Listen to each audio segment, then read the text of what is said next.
Hello बच्चों, मैं आर्यन प्रजापति, आपका हिंदी शिक्षक। आज साहित्य सागर के पद्य भाग से प्रथम पाठ साखी के बारे में चर्चा करूंगा। साखी कबीरदास जी की रचना है। कबीरदास जी एक संत कवि थे। वे निर्गुण तथा निराकार ईश्वर के उपासक थे, इसलिए उन्होंने मूर्ति पूजा तथा बाहरी आडंबरों का विरोध किया।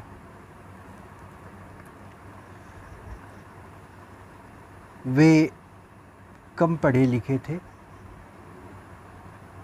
लेकिन उनकी रचनाएं श्रेष्ठ थी।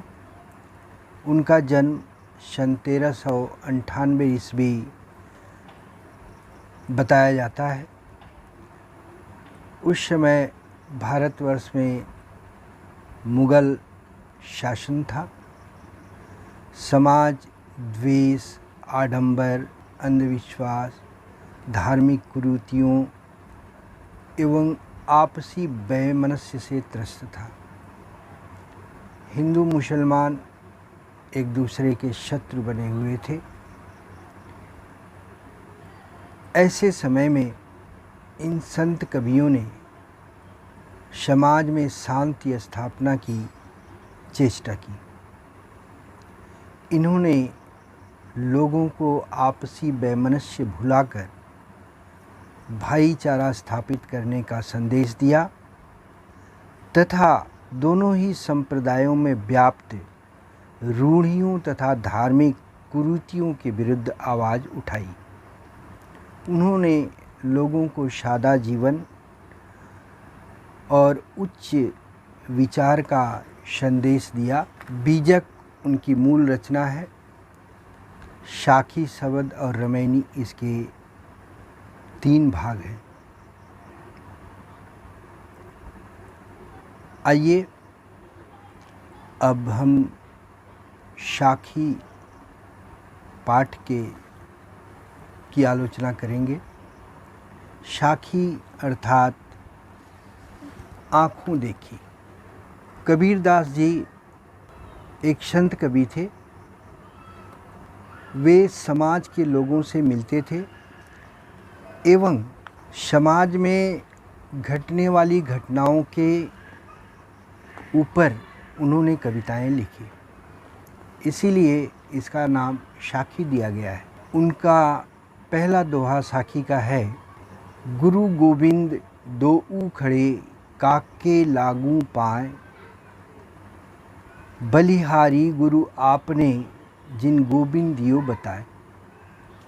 गुरु अर्थात शिक्षक, गोविंद अर्थात ईश्वर, दोऊ अर्थात दोनों, खड़े खड़े हैं, काके किसके, लागूं स्पर्श करूं, छूऊं, पाएं पैर।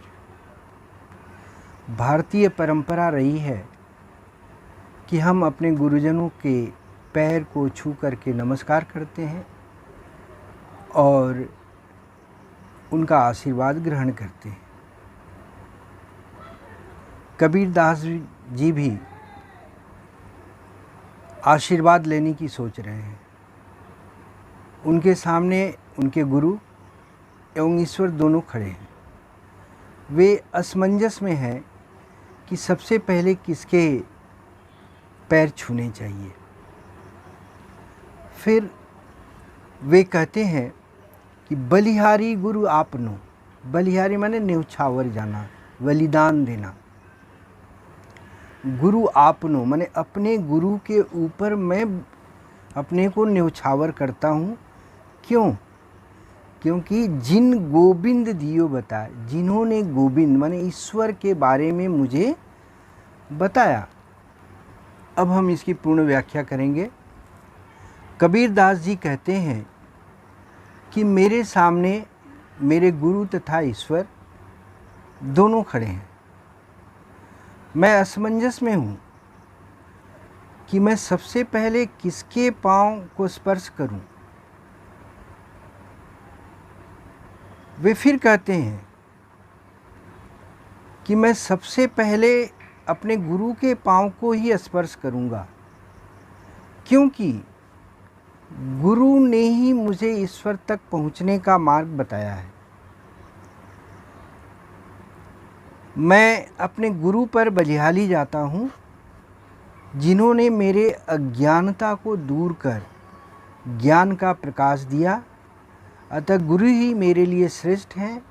उनके ज्ञान के बिना ईश्वर तक नहीं पहुंचा जा सकता है। इसलिए उन्होंने पहले गुरु को प्रणाम करने का निश्चय किया।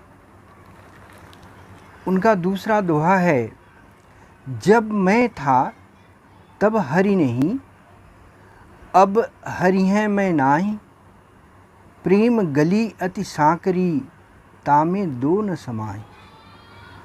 कह रहे हैं कि जब मैं था अर्थात अहंकार, तब हरि नहीं। जब मेरे अंदर अहंकार था तो ईश्वर हमसे दूर थे। अब हरि हैं मैं नाही, लेकिन अब ईश्वर मेरे अंदर आ गए हैं और अहंकार मेरा दूर हो गया है। अर्थात उन्होंने अपनी साधना से, अपनी तपस्या से अपने अहंकार को दूर कर दिया। और उन्होंने जब अहंकार को दूर कर दिया तो उन्होंने ईश्वर को पा लिया। प्रेम गली अति सांकरी, प्रेम गली अर्थात प्यार का पथ अति सांकरी माने बहुत ही पतली है, संकरी है। जामे दो न समाई, उसमें दो न समाई माने जिसमें अहंकार और ईश्वर दो एक साथ नहीं आ सकते। आपने देखा होगा, अगर किसी पतले रास्ते से कोई गुजरता है तो एक आदमी तो जा सकता है, लेकिन उस पतले रास्ते में अगर एक दूसरा आदमी भी आ गया तो नहीं गुजर सकता है। ठीक वही चीज़ उन्होंने यहाँ बताया है कि हृदय में या तो अहंकार रह सकता है या फिर ईश्वर रह सकते हैं। तो उन्होंने जब अहंकार को दूर कर दिया तो उन्होंने ईश्वर को प्राप्त कर लिया। अब इसकी व्याख्या हम लोग करेंगे। कबीरदास जी कहते हैं कि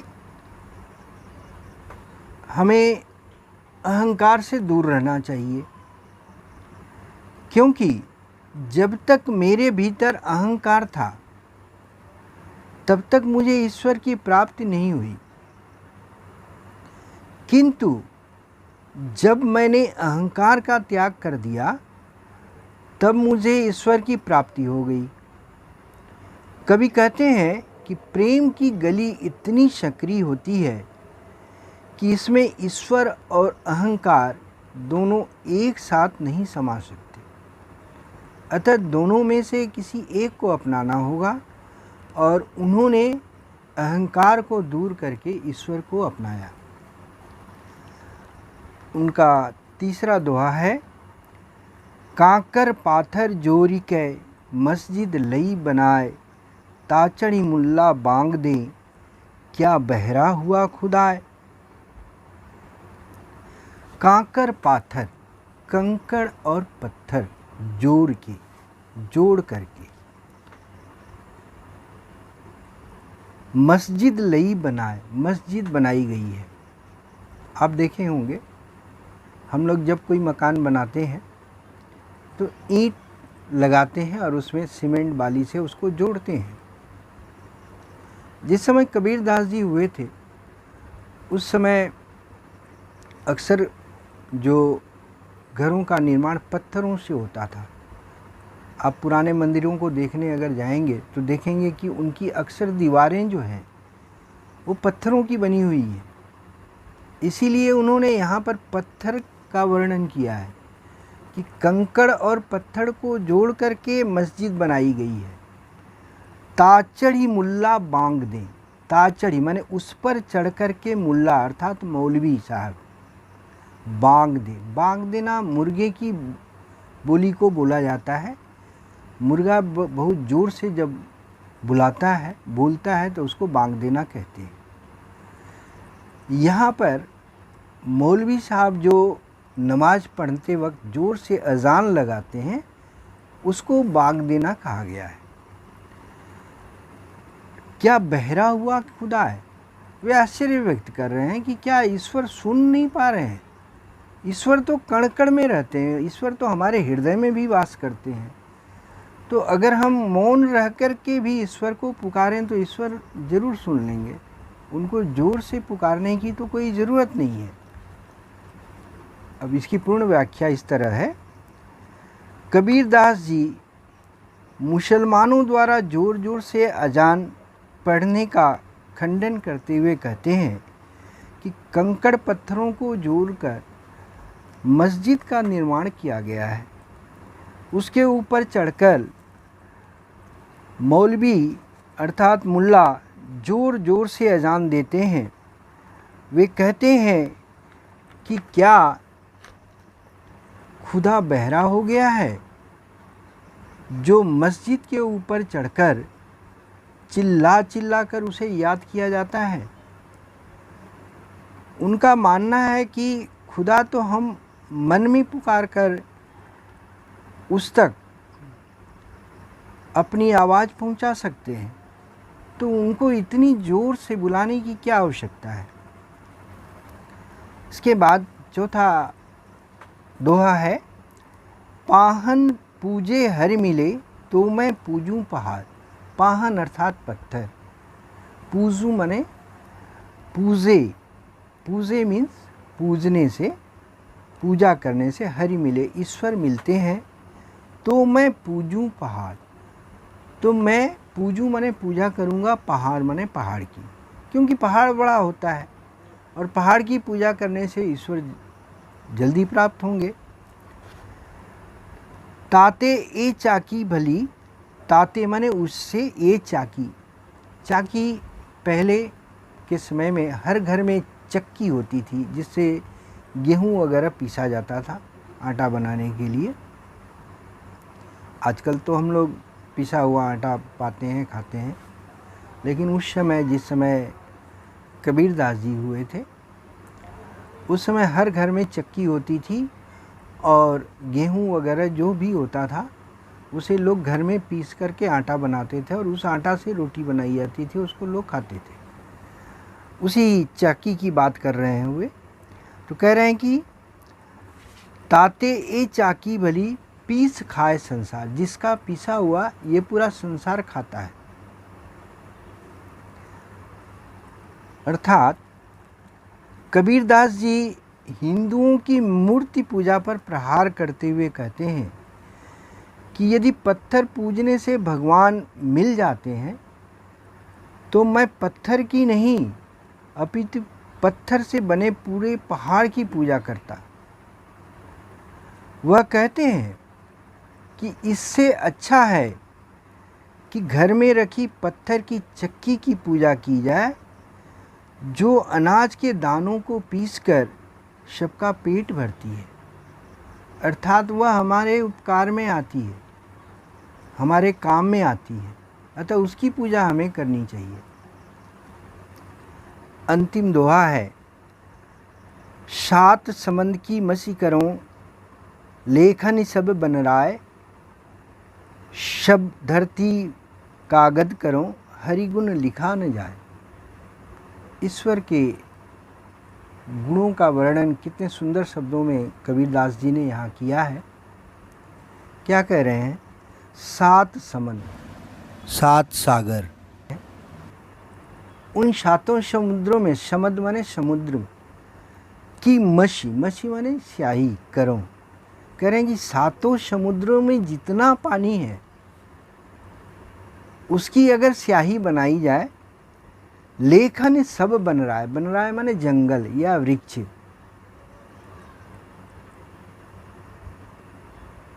पहले शुरू में जब आजकल की तरह डॉट पेन, फाउंटेन पेन वगैरह नहीं थी। तो शुरू में पक्षियों के पंखों से लिखा जाता था। इसके बाद वृक्षों की पतली लकड़ियों को काट करके कलम बनाई जाने लगी और उससे लोग लिखते थे।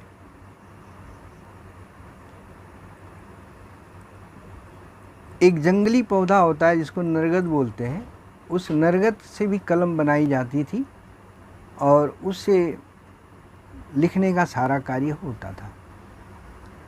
अभी तो हम लोग वर्तमान में तरह तरह के पेन यूज़ कर रहे हैं, कलम यूज़ कर रहे हैं, लेकिन उस समय कलम जो थी, पेन जो थी, वह लकड़ियों से बनाई जाती थी। इसीलिए कबीरदास जी ने यहाँ वृक्षों का वर्णन किया है।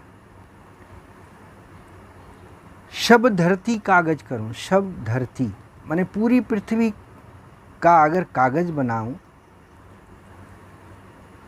हरि गुण लिखा न जाए, तो भी हरि के गुण को अर्थात ईश्वर के गुण को लिख नहीं पाएंगे, क्योंकि ईश्वर का गुण तो अपरंपार है, वह अनंत है।